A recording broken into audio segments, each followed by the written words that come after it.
Hey there, welcome to saas.unbound, brought to you by saas.group. I'm your host, and Dana, and this is the show where we chat with inspiring founders and experts to get an inside scoop on how they made their business a success. And today with me is Julia, co-founder and CEO at CPV One, a cloud-hosted ad tracking platform, and a CPV Lab, a self-hosted ad tracking platform. I really want to get a bit more into that. They're helping affiliates, media buyers, and marketing agencies to track, manage, and optimize their marketing campaigns in one place. They're completely bootstrapped, remote first, and growing with a small dedicated team, mostly based in Romania. So, welcome to the show. Oh, hi Anna. Thank you for having me. It's a pleasure to be on this show. Sure, anytime. All right. Well, like I said, I really want to get a little bit more into like having two entities, right? But first, let's maybe start with your background and the inspiration behind the product in the first place. Okay, thank you. I mean, you did a very good presentation, better Thank than you. I would have done it myself. So I'm Julia. We have a SaaS platform called CPV Lab initially. Then we have done the second one, CPV One, as you said. As background, I have an IT background. I studied computer science and economics. I started my career as a developer for a company doing software for marketing agency in US. And then I switched to project management and business analyst. And it's a total different perspective when you go on the business side and then you translate that to development team, to what they have to do. But it's a very useful thing I realized recently. I mean, I took it like it is, and I was joining a gathering a few weeks ago, and one of the founders was saying that they have difficulties in talking with the developers, finding the right development team. And I realized how lucky I am because I talk development language, I can translate that and I just got it like by default, from past That's awesome. experience. Yeah, so that's kind of it. Then I went to corporate for a few couple of years. Then I had my first kid, and I started as a co-founder here at CPV Lab, and that's how the adventure began. All right, wonderful. Well, I guess your past experience really helps, like you said, managing the team and finding the right people to work for Oh you. yeah, yeah.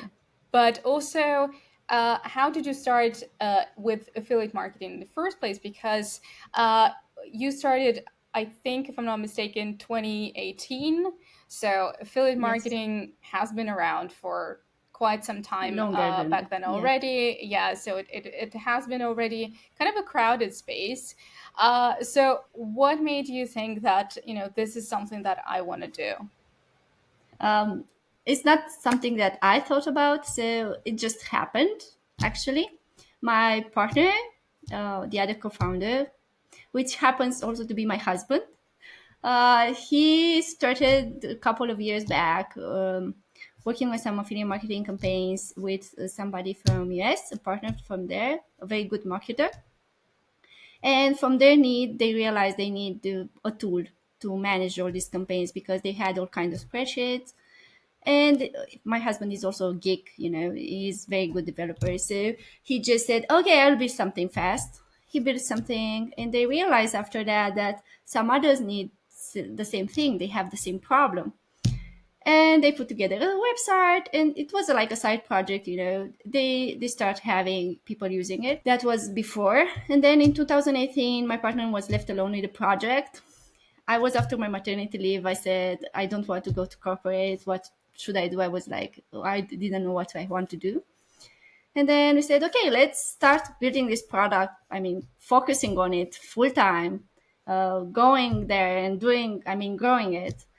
I mostly wanted that because so I wanted to have more time to spend with my kid, to family time, and I was imagining like a product that is self-service. We maintain it and do, I don't know, a few hours a day working, but mostly my focus was on my family.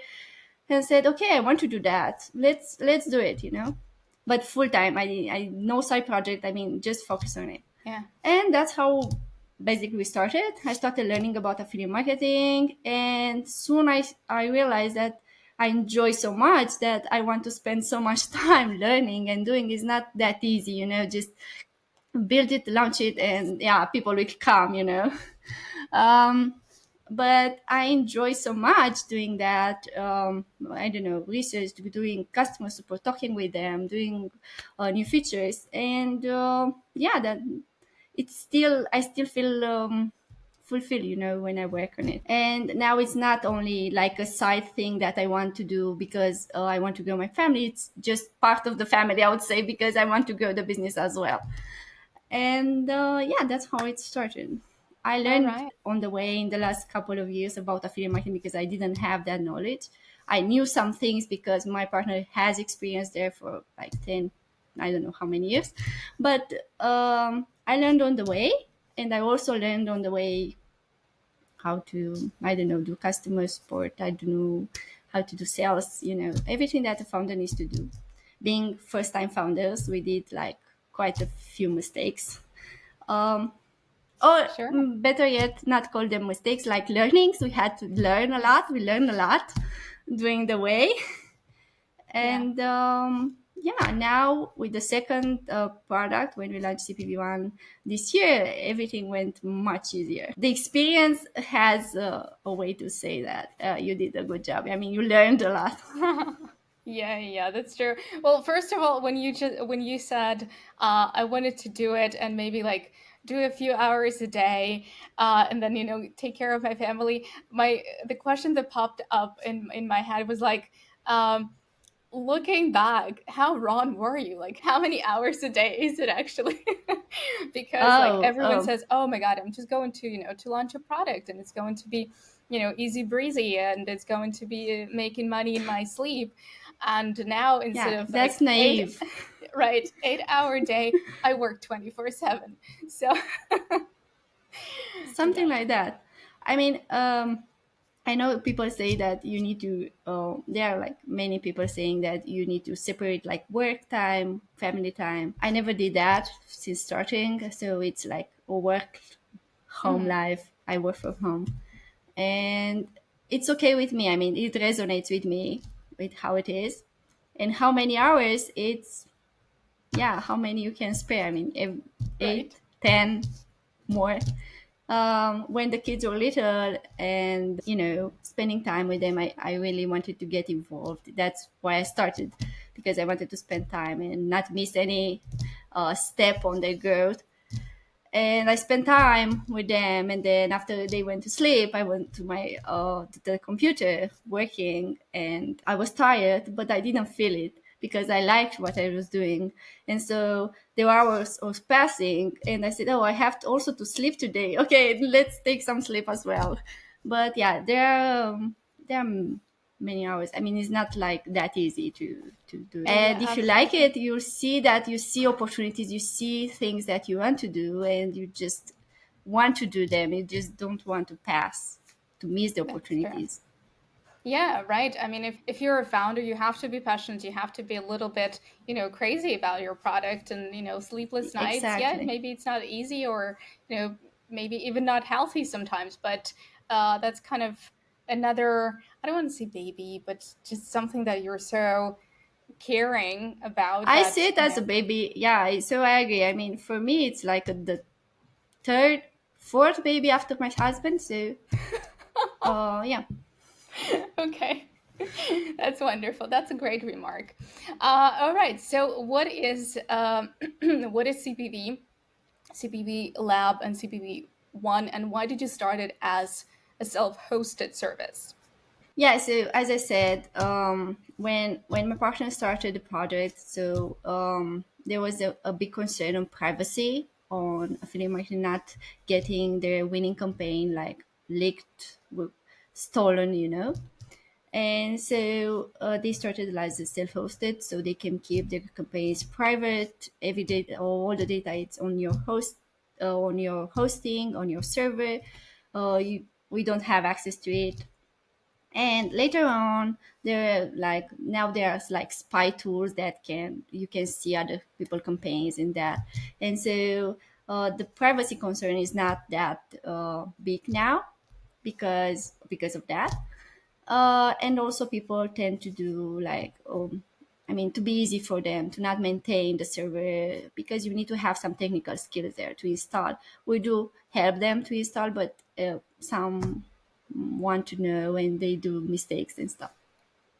So we launched the cloud solution for that. It took us a while to test the infrastructure to make sure we provide the good services for them because we need to support a lot of traffic for the campaigns to not, I don't know, break when they have the campaign and they pay for that traffic, you know.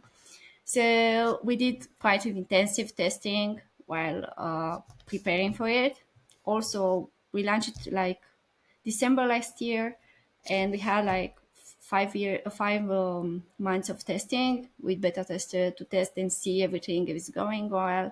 Then we launched it. The launch was much easier than the first one. But of course, there are issues that even with intensive testing, you didn't manage to catch, and they appear after like 1 month or something, and you still have to solve them. But that's the beauty of being a founder. You never do the same thing. I mean, it's always challenging.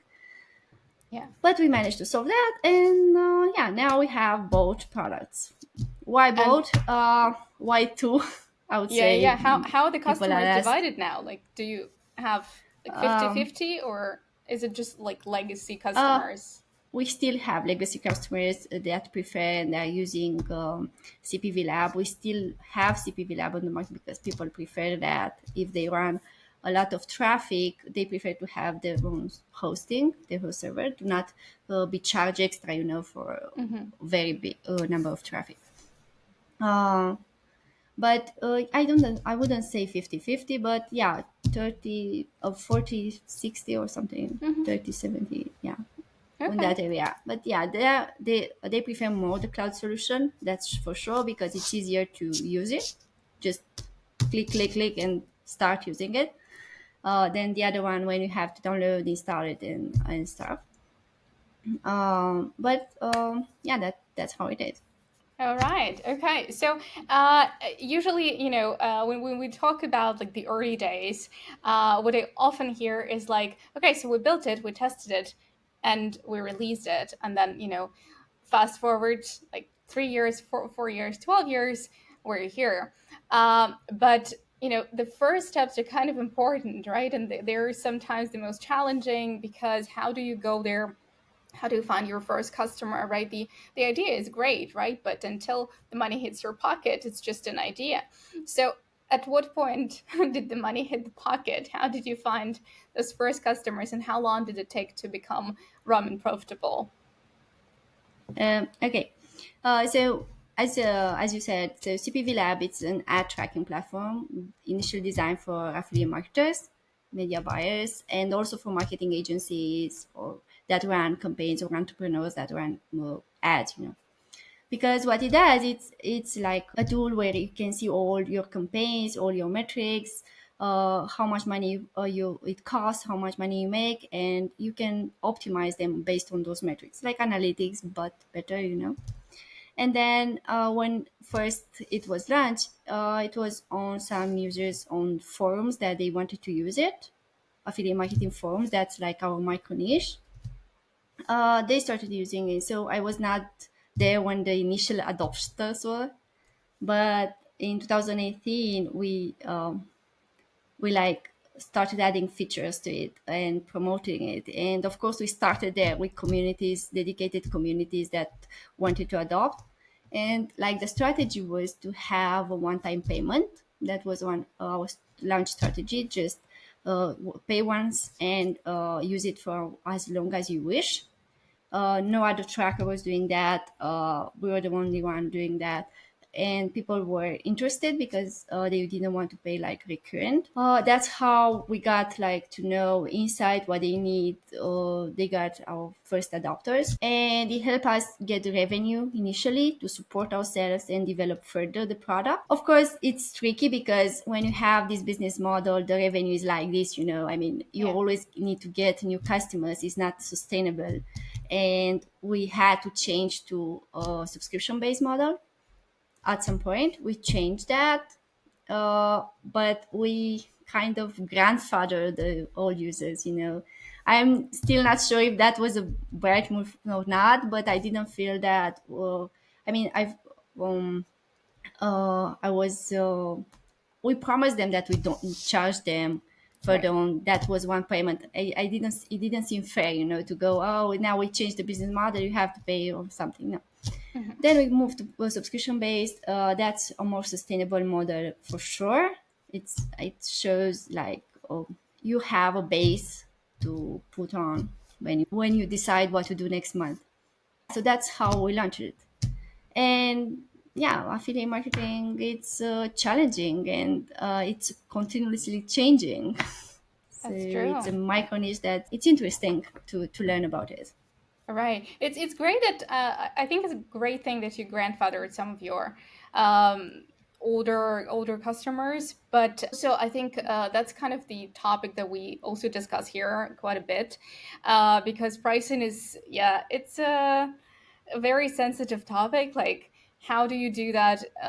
Because you can grandfather them all you want, right? Maybe, yeah, you promised a lifetime deal and you kind of want to honor it, but what I've heard, like a few ideas that were run here, was that you grandfather those customers on the terms that they subscribe to, right? But the product is so much more right now, right? There are more features, there's like more opportunities there.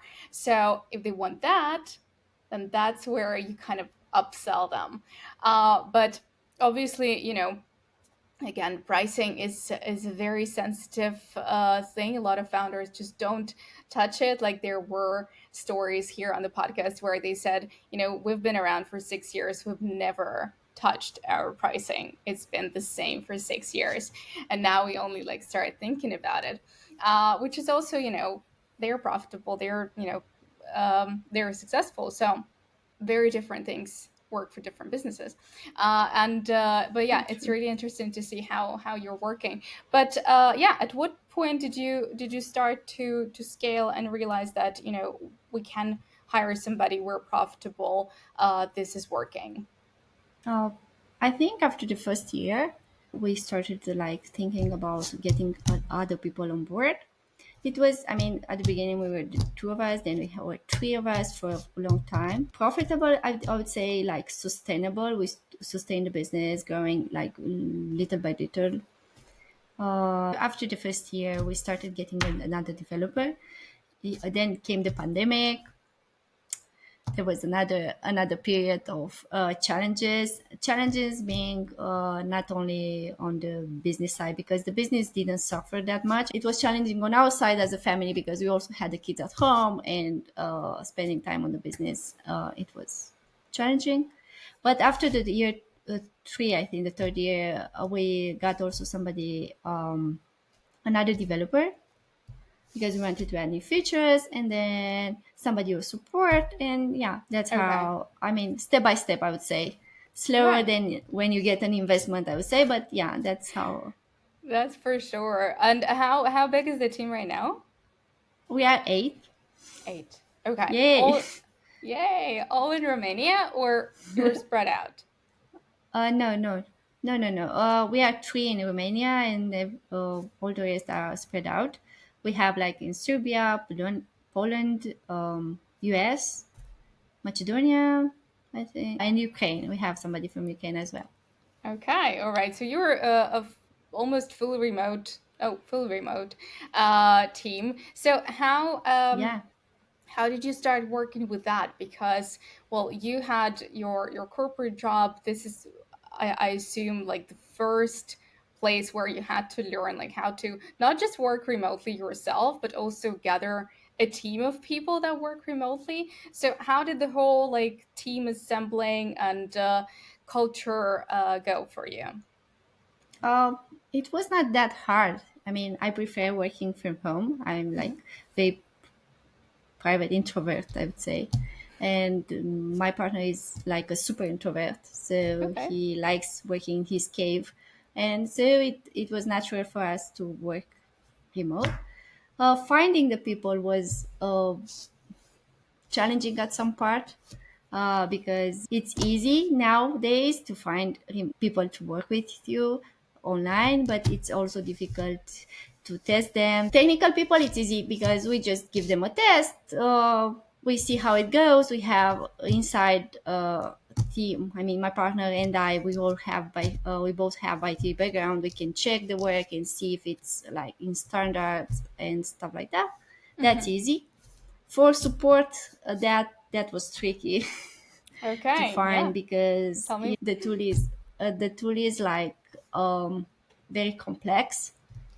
A lot of reports tracking integrations with traffic sources, integration with affiliate networks, and you need to know something about digital marketing to know how to help somebody to set up a campaign, and also you need to know some technical stuff to know to how to, I don't know, for the self-hosted to install it, or you know.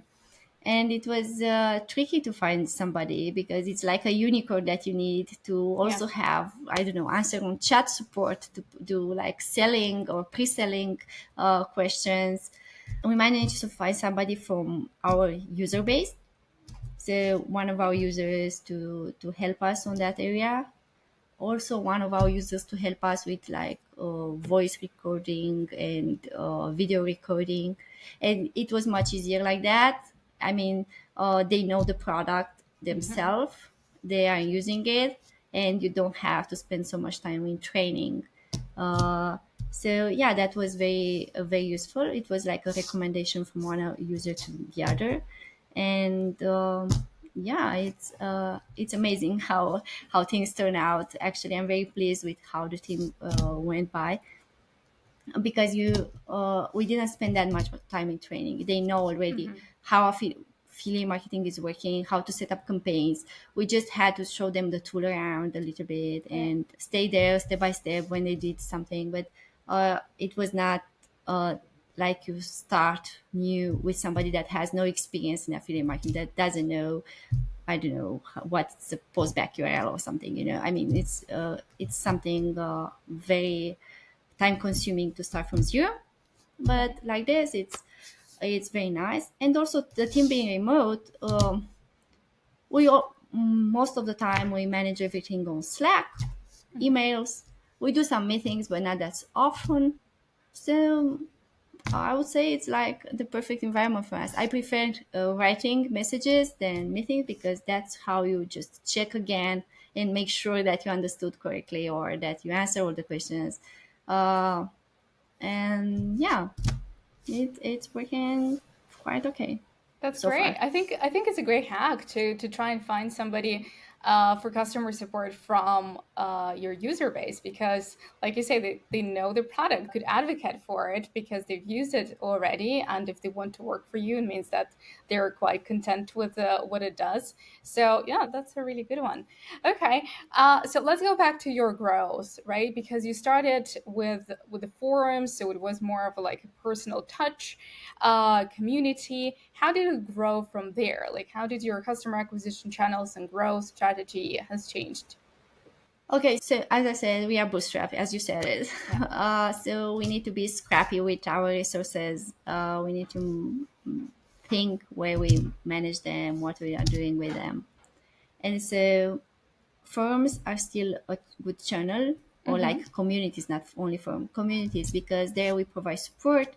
Other people know about us, we provide information, and that's how they find out. Also another channel that it's like free and easy to use are like partnerships. We do a Mm-hmm. lot of partnerships with other traffic sources and affiliate networks or other tools that help affiliate marketers. So Mm-hmm. they share our ICP, but they are not like tracker as ourselves. And all these partnerships like cross promotion, promoting each other's, they work pretty well. You need to follow them and make sure that your partner is really gain something from that. I mean, you really want to help them. You just don't, Yeah. oh, I want to use you to make myself like visible to your audience, and I will do nothing on my side.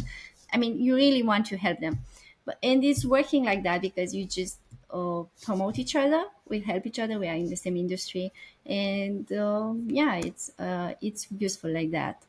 So partnerships is working well.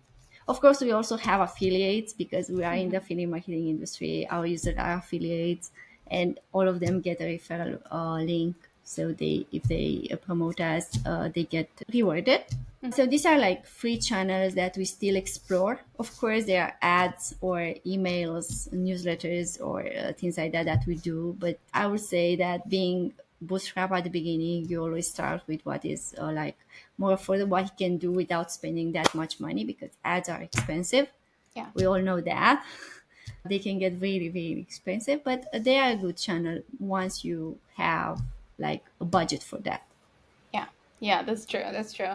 Okay, so let's maybe dig a bit deeper into affiliates because a lot of people, a lot of companies I know want to get in there, not really sure how it works and um, how to build relationships with your affiliates, like how to make sure it works. And we had a great episode with Emmett from Rewardful, which is another affiliate tool, and he Yeah, said yeah, I know. his first hack or like his first tip to to make sure your affiliate campaign works is to have a great product, right? Because if your product is not converting in the first place, relying on affiliate marketing, well, it's not going to magically just change something, right? So, what are your tips to work with affiliates? Because you leverage affiliate marketing for your growth.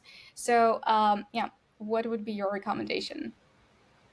Yeah, for sure he was right. I mean, if the product it's not good, I mean, Yeah, nobody can sell it, even if they try. I mean, they sell a few, but that's it. I mean, at some point it stops. yeah, So the idea is when you get to work with affiliates, you need just to help them a lot, like give them all the materials they need, like I don't know, information about the product, discount or promo code or materials like graphics. Just give them everything they need so they can just launch it. Even do demo with them if they want to understand the product. But for us it's easier because the affiliates that are using us, they are affiliates and they can promote us as well. They already are using us. Of course we have other affiliates that came just to join the affiliate program, like external, and then we have some conditions, some questions we ask them to make sure, and also to make sure we provide them the information they need to promote us. Because if they have a website where they do like reviews or something, they need some kind of information. That's kind of it. And for brands to launch the affiliate program, probably they should work with on an affiliate network, because affiliates usually like the majority, not all of them, okay, but the majority they are using like an affiliate network, which is like a marketplace where brands put their product and they say, hey, this is my product. If you promote it, you will get a commission or one-time payment or something. Yeah, you get money for it, hmm, and affiliates will go there and say, okay, so I have experience with promoting cosmetics or sports gear or something. And they will just register for that offer. And then they will be build like landing pages or say what they need to do to promote those offers. And then they will pay traffic. If they have organic traffic, that's good. If they have newsletters or like on an email list, that's also a possibility. But if they pay traffic, they go and search for different traffic sources that they want to use. They are like the mainstream on Google, Facebook, Meta, TikTok, and the others that are like mainstream and they are like useful for everything. But they are like niched one that you can use for native ads or for video ads or for other type of ads, for push ads or those annoying ads. yeah, Yeah, so there are different traffic sources that you like, more than 100 out there. You can pick one of them and you start testing them. And then there is the tracker that they use to like track the performance of their campaigns, to integrate with the traffic source to see how much money they spend, and also to integrate with affiliate network to see how much money they make. And at the end of the day, when they go to the tracker dashboard, they will see, okay, I run this campaign on Google, I run this campaign on Facebook, and this one on Taboola or something. And I got this much money. This one is not working. Why is not working? You see all the click-through rate, all the metrics. You can optimize the campaign. You can do split testing inside the tracker. And at the end of the day, you decide if you continue with that offer or if you try another one. But so that's mainly how they work. And so if you are a brand that you want to promote your product and find affiliates, the easiest way is to partner with an affiliate network, because you put your product there, and it's, as I said, it's like a marketplace. You put your product and they will come and pick you if the affiliate network is like a very good one. And Yeah. most of them, they want to do that, bring affiliates, promote the offers. And that's a way to start finding the first affiliate for SaaS, because here we are in SaaS. There are some Yeah. more affiliate networks there that are for SaaS dedicated. So you Okay. can use that as a starting point in finding affiliates.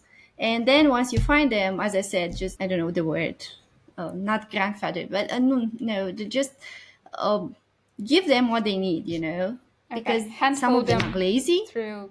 Okay. Yeah, handhold them. Yeah, that Okay. that would be like show, because they don't know the product like you do. But if you provide them the information, they know how to promote the product, something that you don't know. So Yeah. they know how to test, they know how to use smaller budget to give big revenues. They are very useful in that. I mean, they are very smart, most of them. So yeah, that's how you Okay. can kind of use them. That's a good tip. All right. I think for everyone who's starting, definitely a good way to start leveraging the networks. Okay. So a few more questions, because obviously you're working with so many companies and you see so much data. Is there any trend that you're seeing, like some companies that are really going after, or vice versa, the affiliates are going after those companies? Maybe it's AI, like for example, again, like if we're talking about a reward fall, they shared that AI is booming and everyone wants to promote AI tools because everyone wants kind of a piece of that, right? So what do you see on the platform? Yeah, so we have access to a lot of statistics, I would say. Before, when we had only CPV Lab, since they usually had the data on their platform, it was very hard. I mean, we didn't have access to the data. That was the deal. Right. Now we do have statistics, and that's one of the reasons that we launched the cloud solution, because we want to do like automations, optimization, and you couldn't do that if you host the data. I mean, we need some data to train the model. And as for the trend to promoting, depends. Depends, actually, because some are very focused on high paying offers, like, I don't know, gaming or something. Those are like, they bring a lot of revenue. They are like very profitable. I don't know if they feel comfortable promoting them, that's their deal. But yeah, those are a niche. Also, like native ads with neutral products, they also promote that a lot. And for SaaS businesses, I don't think, yeah, I think AI tools have a precedence over the others lately, because, of course, as you said, they want a piece of the pie. And it's like trendy now to say, oh, that's done by AI. Plus, the costs are less there for those products for most of them, and it's easier to promote. Okay. All right. Well, since you've already mentioned, that you're working with your husband and you've got kids and you're full remote, and this is, I've always, over the course of this 2 years since I've been podcasting, I was always saying, like, I want to talk to Congrats. more female founders and female entrepreneurs because it's hard. And I want to kind of, well, not know your tips, steal your tips, how to how to juggle that, help me. But yeah, just like um see like what, yeah, how are you doing this, because everything is super consuming. You're a full-time in your project, in your job, and juggling kids and juggling family and building the company culture, doing podcasts, going to conferences, right? You were at SaaS Talk just recently. Where do you get the time? Oh, wow. Yeah. So this is being a parent and a founder. It's challenging. It's not easy. I would say. I mean, you have to juggle a lot. Yeah. I mean, a lot. And I'm sure that I'm not the only one. Every parent out there is trying to do like to be the best parent that you can be for your kids. I mean, to do whatever you can with, of course, with the resources, with what you have, but you want to be the best version of yourself as in the role of parent. Yeah. So of course, I want to spend time with kids, do activities, healthy food, healthy habits, go outside and all that. And as you said, it's exhausting. I mean, you spend so much time and they have so much energy. Even without consuming any sugar, they have a lot of energy. I mean, they just are bombs. And at the end of the day, you just feel very tired. But if you like what you're doing, I mean, as I said, I feel tired, but I also feel energized when I sit at my computer and I start typing. I don't know. I like a lot what I'm doing. And I'm very grateful that I started being a founder. I don't know what I would have done, but now I don't see myself in any other role, than of a founder. And as you said, it's challenging going to conferences, podcasts, and all that. It's also rewardful. And if you do want to get the bright side of this, is that you get to do time management very, very well. I mean, it's the most intensive training of time management that you can get out there. I mean, you cannot do anything better than this. Having kids and building a business. Do that, and that's the ultimate training on time management, and also I think on decision making, because you start learning how to make decisions faster with just a little bit of information without doing so much research. You just go there, you need to write that email, you have just 5 minutes, you just type it, read it again for mistakes, and that's it. I mean, you just don't do drafts and rethinking over and over again. Of course, because of this can be mistakes or like regrets, I would say, because you say, oh, if I would have done a little bit of research. But that comes as a learning. You learn how to manage that. You learn how to make better decision next time. And it's a process. Every mistake, it's an opportunity to learn. So you just learn on the way. And yeah, now I think I'm just very good at time management. I know how much time I spend on preparing some meal. In that time, I go with the kids outside. In that time, if they play something, I think about my email, and then I go back at the computer, I write something, and that's it. I mean, it's just they are intertwined and work together, but it's not easy. It's not easy, especially if somebody gets sick, kids get sick, you have a conference, you cannot go, or you have a meeting, you miss opportunities.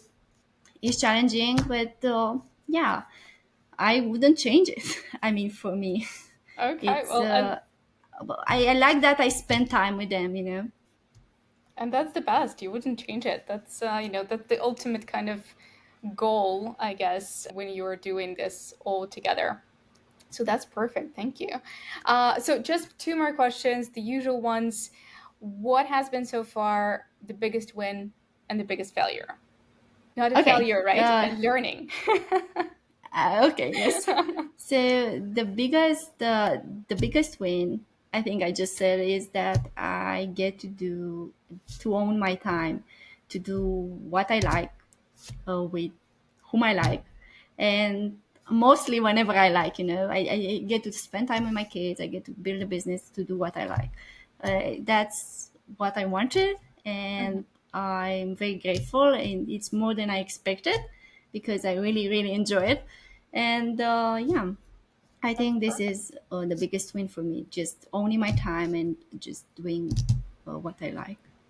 All right. What about the failure, the learning, the challenge? The challenge, yeah, would be the biggest challenge was missing opportunities because we didn't have enough resources, um, like top talent or development opportunities that we missed because missing resources. that's why at some point we thought about like maybe getting some angels on board, but we still think about it as a as something that we need to develop something bigger. But it's just only if we find somebody that it's really a good match. Uh, it, it's not something that we really are looking for, because we can do it ourselves, but it will take a little longer probably. Right, right. I Yeah, think so the it's a biggest very, failure yeah. would be It's a missing opportunities. right. It's a great point to, to partner with somebody, or, to sell a company to somebody, or, get an investor on board uh, that understands what you're doing, and that understands the values that you're cultivating in the teams. This is something that I feel like often is missing from like the whole strategy on, getting investors or whoever else on board. But yeah, so thank you for bringing it up. And one more question is about a hack, right? So something that has helped you, something that maybe, a bit maybe strange, unconventional to others, but that worked for you. Or, maybe it could be something completely conventional, but something that we often forget about. Yeah, so I would say for new founders, just you can go when you launch the product. For us, it worked. Just go with one-time payment. So you could have the initial revenue to grow the product, and then go from there to subscription based. Just you can skip some steps, and you can also go like worldwide from the beginning. You don't need to just go step by step. Sometimes it works. I mean, Yeah. depends, Oh, but yeah, I would say that going with one-time payment, it can help initial founders that are struggling to find investors. I saw so many, and if you go there like that, you just give value. It's very cheap for them to bring money in, and you'll get money to continue growing. yeah, yeah, that's true. I've heard quite a lot of stories with that setup. That, yeah, initially it gives you that push to, to grow further, to develop something that, yeah, I think is great. Thank you, Julia. Yeah, the push that you need to just fly, Right, to start yeah. walking actually first. That's true. Just start walking. Okay. Well, that's great. I think that's a great hack. I would love to, maybe do it again sometime and get a bit deeper into that, because lifetime deals, So thank you for your story, for all the tips and hacks that you've shared here. And yeah, happy to do it again sometime. Yeah, thank you. Thank you for having me. I mean, you have an amazing energy. I listen Thank you. to other episodes of yours, and I love you the energy and how this like Oh, it's like a chat, with some old friend that I didn't see in a long while. I'm very private, and it was very easy for me to talk with you. Thank you. oh, I mean, you thank have a you. great energy. Thanks. That's the Yeah, best feedback thanks. ever. Oh, thanks. Really? Oh, Well, I'm glad. yeah, that's true. It's true. Oh, You know. thanks. All right. Yeah. So, I hope to see you even in Romania, maybe, right? In Bucharest at the Tech Pond Guys conference this summer. So, if Are you any, coming? hopefully, and if anyone who's listening doesn't know what it is, go to LinkedIn, type in TechPon, and see us there. Yes, sure. I'll be there. Cool. All right. Okay. Then, See yeah, you. thank you and take care.